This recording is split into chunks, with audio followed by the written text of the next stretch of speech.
Welcome back to another top of the list, the Mandalorian episode review.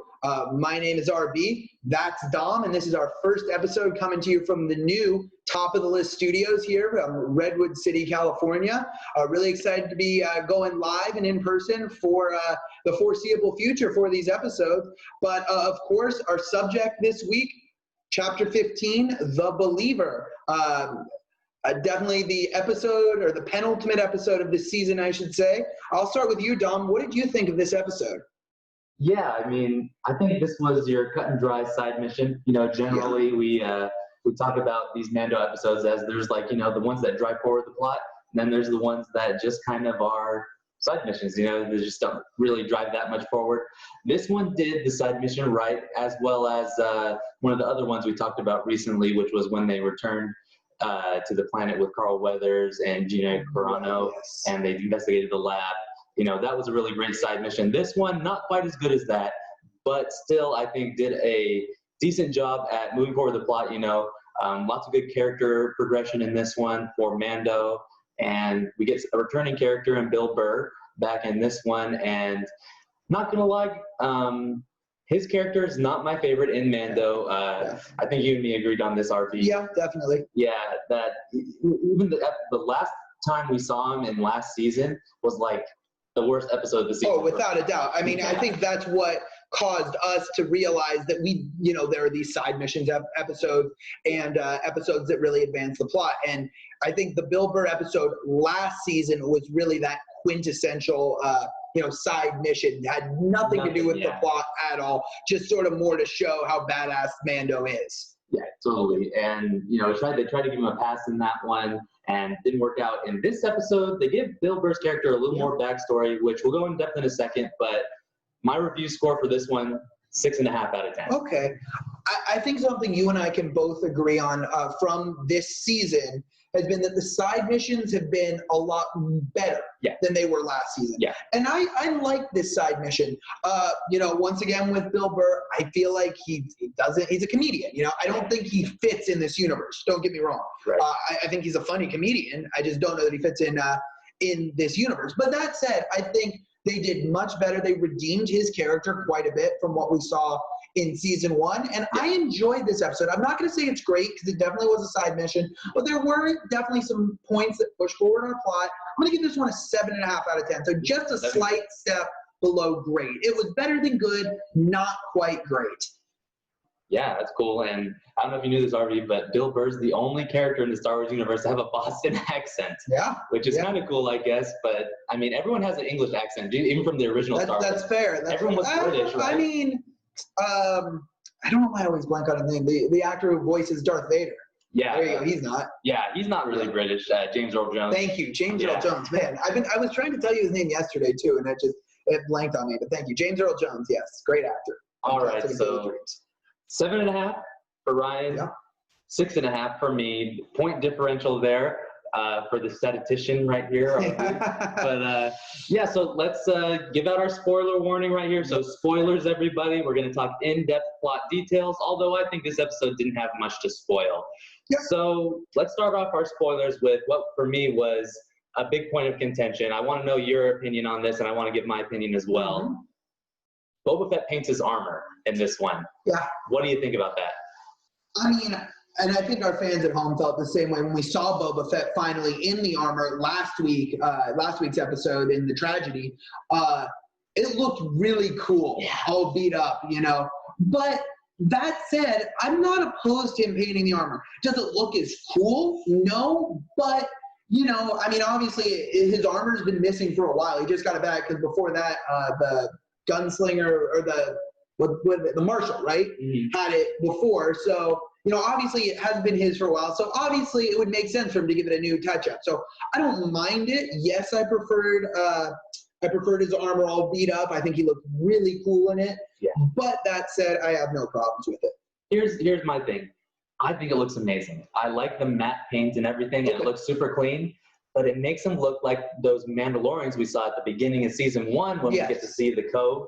And it makes him look more like that, which is kind of like, it doesn't make it as unique. And you can feel the history with all the scratches and dents and everything in it. Absolutely. So, yeah, I agree too. I think, like I said, it looks cool, but you're absolutely right. It's not a Boba Fett suit anymore because it's a new, painted to look like a new Mandalorian costume. Yeah, but, Tamura Morrison, the guy that plays Boba Fett, and, the Clone Troopers, Jango Fett, all of this, everything that was a clone was him. Mm-hmm. And he still does a great job in this episode. He plays Boba Fett really deadpan, really serious, but I like that he's super intense like that. I think it's really cool. And there's even a little bit of a comedic moment they try to go at. I don't know if you really noticed that, but Bill Burr says, "Oh, like this guy," and then Boba Fett just kind of gives him that glare, and I was like, "Okay, that's kind of cool." Okay, see, I thought we were going to talk about the point where he goes, they're getting ready to storm the compound, and they say, "Oh, he should go." And he goes, "I think they'll recognize my face." I love that line. That was fantastic. Yeah, that was a great line because he's a clone. He's the clone, yeah. Yeah. Well, it was his father. His father was the template. Yeah. But he's not actually Jango's son. He's a clone of Jango. He's a clone of Jango. So, okay. It's the same person. So let's talk about what actually happens in this episode. They get Bill Burr's character, and just to move forward the plot, they need to find out where Moff Gideon is. It's something that feels like has to happen, even though I necessarily didn't really need to see it, but it kind of has to happen to move forward our story. I don't know. I think that there's a few missteps in this one with as far as things that were done, like Mando removing his helmet later in the episode. I feel like that really didn't need to happen. They could have thought of a smarter way to go around that. Well, I think this episode, and the point of this episode is everything is, and Bill Burr does a great job making this point when he says, look, you were born on Mandalore, I was born on Alderaan. We just see things different ways. Yeah. And that was the point of this episode, was it's all how you see it. Bill Burr is, all we see as him when we hear that he's former Republic, right? Is that Empire, actually. Empire. I'm sorry. No. Yeah, former Empire. Is that he's evil, but later on throughout this episode, we find out that yes, he was Empire, but he was really just following orders, and it really, stung him what he saw when he was serving in the Empire. Just like, we've got that great scene where who are the heroes in this episode who rescue Mando and Bill Burr's character? It's stormtroopers coming to save the day when the pirates are attacked. So it's all how you see it. I mean, even with the pirates, what did I say? Yeah, they don't care, if you're Empire, if you're New Republic, they just care that you're rolling through their land, Yeah. So, and I think that was definitely the key of this episode, was to show there aren't really good and bad guys in war. On the bottom line, everyone ends up kind of miserable in war. Yeah, and I think that's I do like that aspect of this episode a lot. I think well said there. Now, one thing that has to do with Mando taking off, I'm fine with him putting on a disguise at the beginning of the episode. I think that's great. Because as he says in the season finale last season, no living thing has ever seen my face. So as long as he covers his face, I think that's cool, that he's following his creed.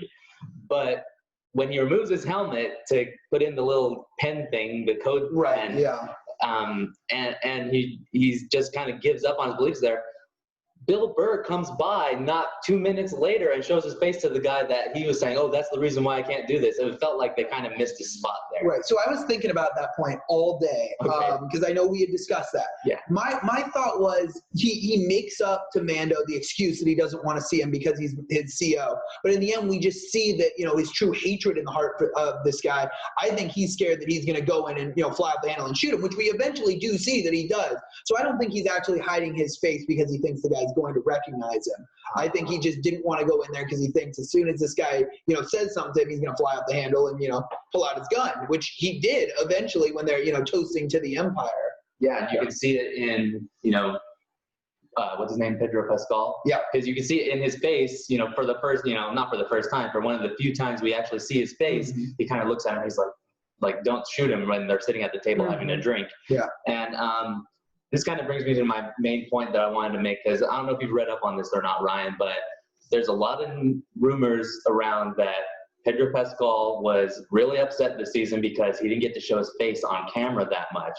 And to him, he thought that they were saying, like the people, when I say they, I'm talking about people behind the scenes, like, Favreau and Dave Filoni, the guys in charge of the show, that they were never going to let him show his face, right. Which is, I could see kind of both sides of this argument here and there, but if this was, him saying, I need to have an episode where I show my face, I mean, this episode for me slowed down the pace a little bit. Yeah, it was a little unnecessary, but I think it did also, you have Bill Burr in an episode. I think it did also bring out the comedic factor, which, I think with Bill Burr, you had it a little bit. The last episode he was in too, he's got some quirky lines, and that whole thing, oh, we call him Brown Eyes, he lost pressure in one of, I thought that was well done and a little, quibby, but I think where we disagree and where my point extra for this is, I think Bill Burr redeemed himself in this episode. I don't think you feel the same way. I really liked his character development in this episode, and I really couldn't stand him in season 1.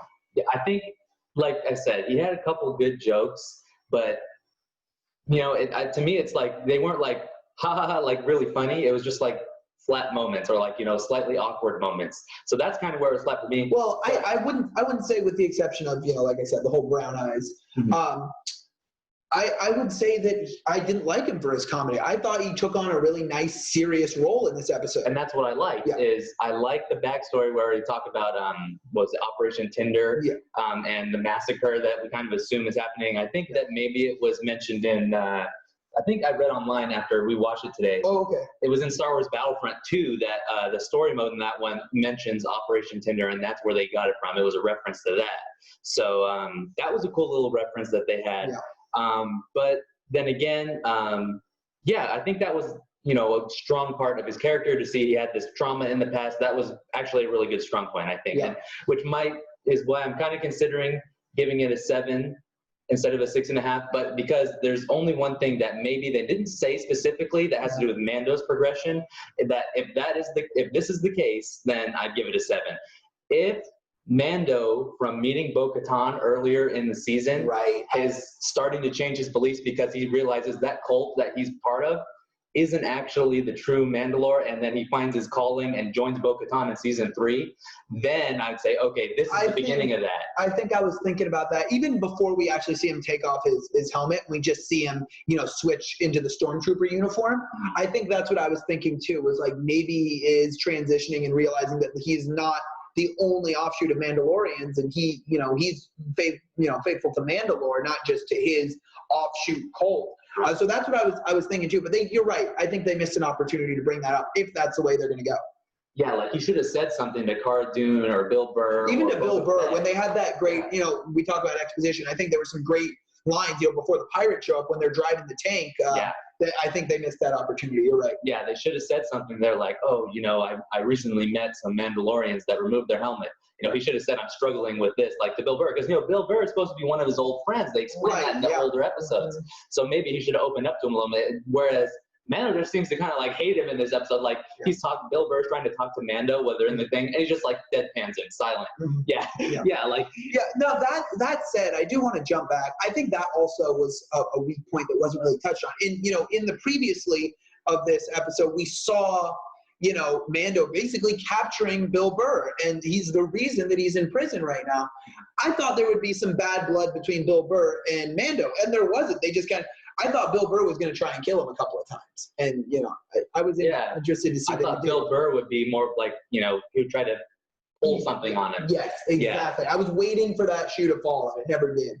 And I was thinking maybe when he pulled out his gun, he was going to try and shoot Mando. But he didn't, and he has an awesome gunslinger, old school Western quick draw scene in the officers' cafeteria or whatever they called it, while they're drinking. I thought that was a cool scene for him. Awesome. Yeah, but really cool scene. Yeah, like I said, I was waiting for the other shoe to fall on Bill Burr, and it didn't. But he gets redeemed at the end, which I'm all for. And like I said, I think he has some really great observation lines about the way of the world, because it truly is now in this time post Return of the Jedi, but before the First Order has risen. It's really just the wild, wild west at this point. Yeah, totally. And, the guy that's the Imperial officer even mentions that, the Republic is in disarray. We're going to come back. The remnants of the Empire are going to come back. The people want order. The people want order, which was kind of a cool line.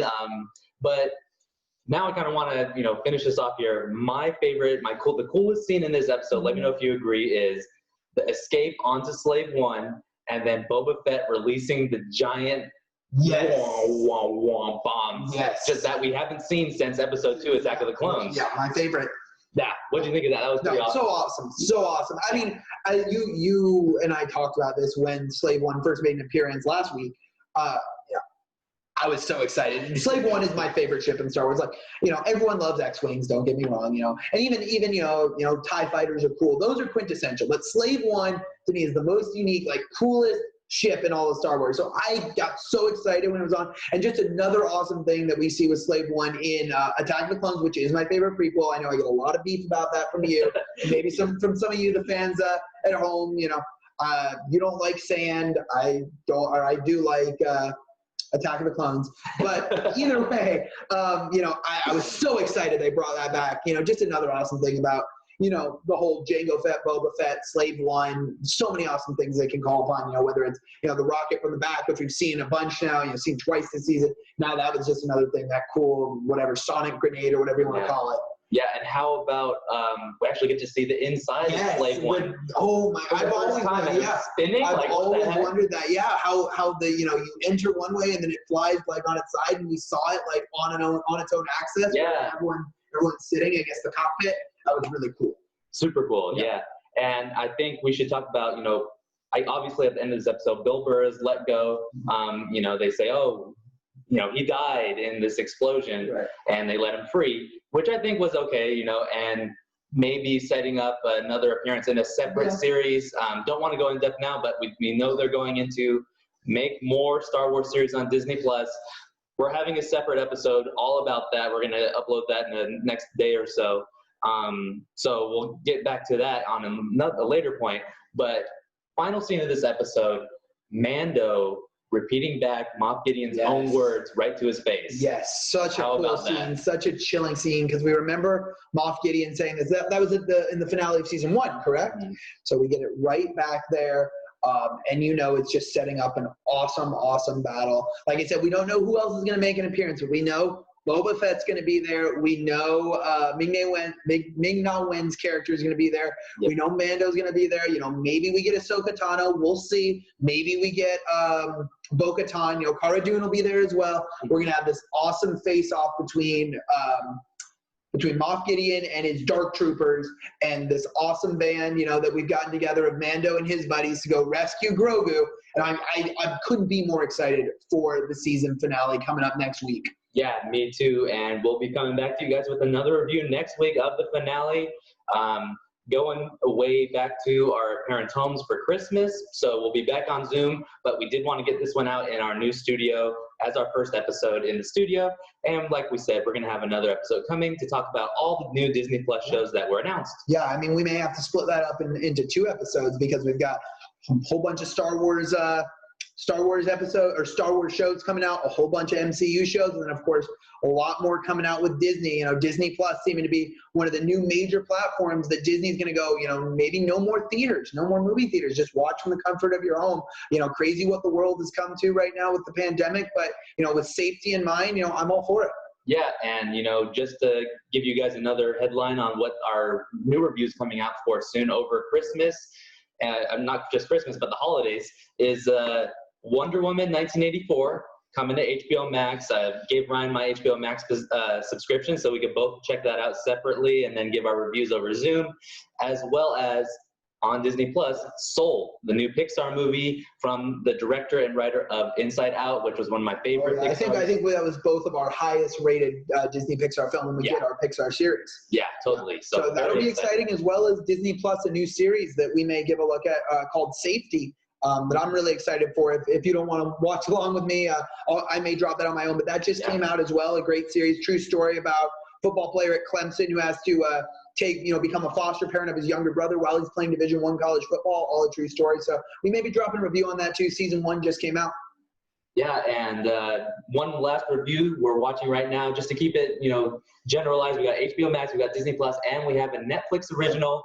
RB finally got around to finishing up a series of unfortunate events. He's only got a couple more episodes left in the last season. I've already seen everything, but I've been watching the last season again with him. And we're going to drop our series review of that, give a score for each seasons, 1, 2, and 3, and then talk about what we thought about the series finale. So that's all coming on the horizon. Until next week, we'll catch you with another Mandalorian episode review, and you guys have a great week.